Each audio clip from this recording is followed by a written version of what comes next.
What's up, my precious little pack, and welcome back to VEGA Conflict.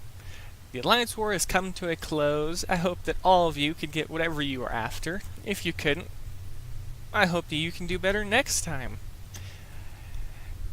I hope that you got some tech, advanced forwards a little bit, and managed to stand a little bit taller than you did before.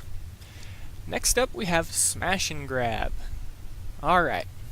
Before we actually get into any of this, I actually have some stats that I would like to point out. And yes, of course, I'm going to guess the stats of the next few ships based on what we have, and try to make some kind of guess around the hull stats as well of the Altarian Destroyer. So let's kick it off with its weight.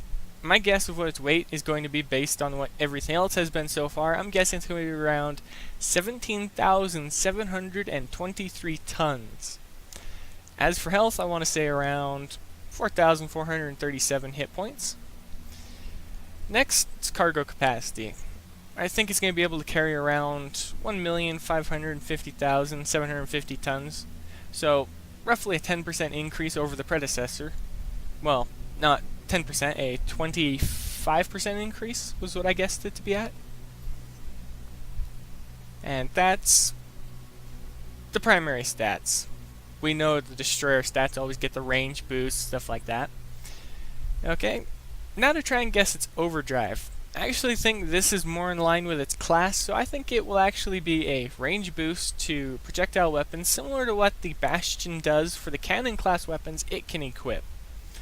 I also think it may be able to gain some kind of buff to its rate of fire when certain requirements are met, such as attacking modules in an outpost. Well, that's my guess at least. It could be any number of things, from a boost against ships, or it could actually create a wall for some reason at its position that has to be destroyed by another destroyer, which would just kind of create an awkward sense of loss because everybody would be creating little bubble shields effectively and protecting themselves. Now, it's time for my thoughts on the Alliance War, the most recent one. The closing thoughts at that. And what I would recommend for the Smash and Grab store afterwards. 1.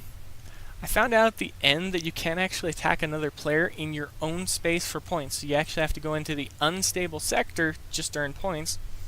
And I found it a little bit interesting because I didn't know that before, and I was earning points from attacking or being attacked by other players in the unstable sector the entire time. I left the unstable sector, attacked somebody, and no points pay out. Well, kind of. There was no points payout that I saw, and I didn't see any increase. And now for the next part, this one was actually interesting. Now, what do I think of the PvE and PvP setup of the Alliance War now? Well, for one, I saw people doing the same thing I thought they were going to be doing, smashing their high-level fleets, then using secondary fleets to farm up on the PvE targets, so the NPC fleets, while they were waiting for the main fleets to repair. It was fun, though. I had plenty of targets, player and NPC alike. However, the overall feel of the event has changed, and a lot of people, from what I can tell, are partaking in the current Alliance War format, but not liking it. Granted, it has its good and its bad points, one being the balance of the NPC fleets in the lower level and the points value. However, the value is partially made up by the crafting boxes we can get from those fleets. As for the player fleets, the amount of intel is good on them, but we all know how poorly balanced the levels of the player fleets are at right now. They're just all kinds of wonky. And people who can't fight back against the tyrants, the ships, not the players that are actually tyrants in-game, just get hurt by playing and gain no reward for participating at all, and may even feel like they just wasted their time and won't participate in the next Alliance War at all. A proper fix for that would be any number of things, which could be redo the prize tiers in the Alliance War and have some of the Marauder blueprints in the first and second tier, as well as one of each researchable ship as a blank hull. For people to purchase if they gain enough intel from fighting, and the high-end Marauder ships don't need to be in the lower tier. I was only thinking the Berserker blueprint in tier 1, plus a single matching ship as a blank hull. This would leave the Tyrant and other powerful ships in their respective tiers as they are now, so the Tyrant in Tier 3, Vanquisher in Tier 4. Now that's just one possibility of the way to fix it. Another is to find the sweet spot for the large and small alliances to be able to unlock the tiers, because as it is now, smaller clans fight but won't advance as easily.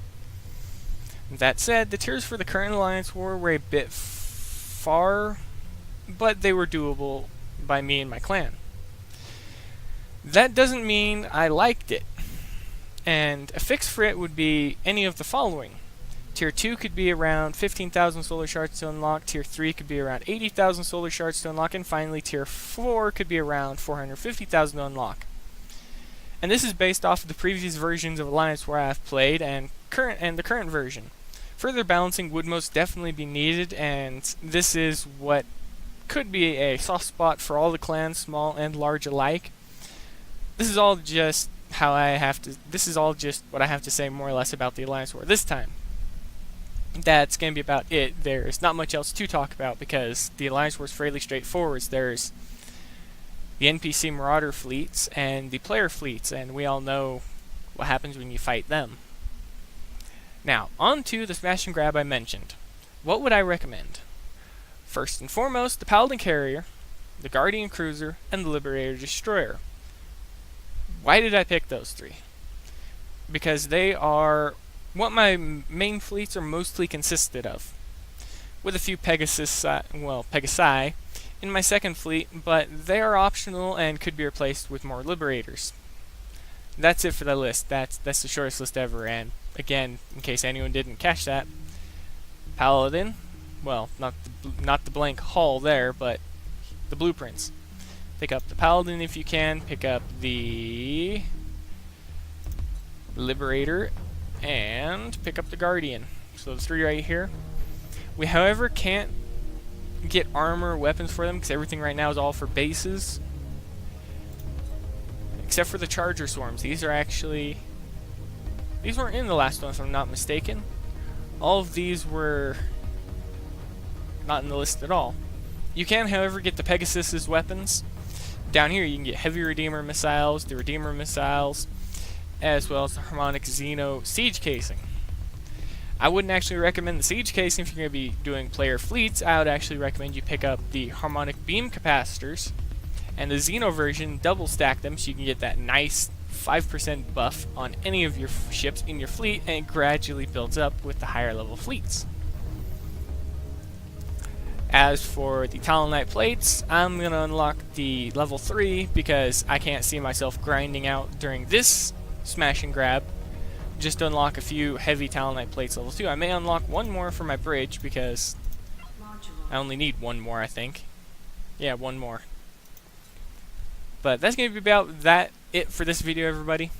There honestly isn't that much to talk about in the game right now, and the best I could do is start doing the showcase of the aesthetic appeal of the ships. I was going to do it tier at a time, and I was thinking that I'd actually break it up into a 2-week period, so at the beginning of each week I'd produce one video, I'd show off an entire tier for that group. If I have the entire group, I'd show off, in the later tiers I'd just show off a single ship as they're released. I'm basically going to be doing the same thing with the carrier when it's released.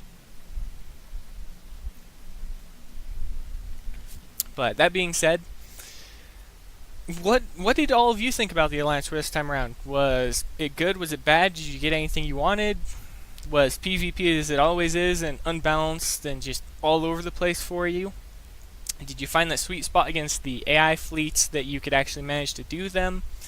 Things like that.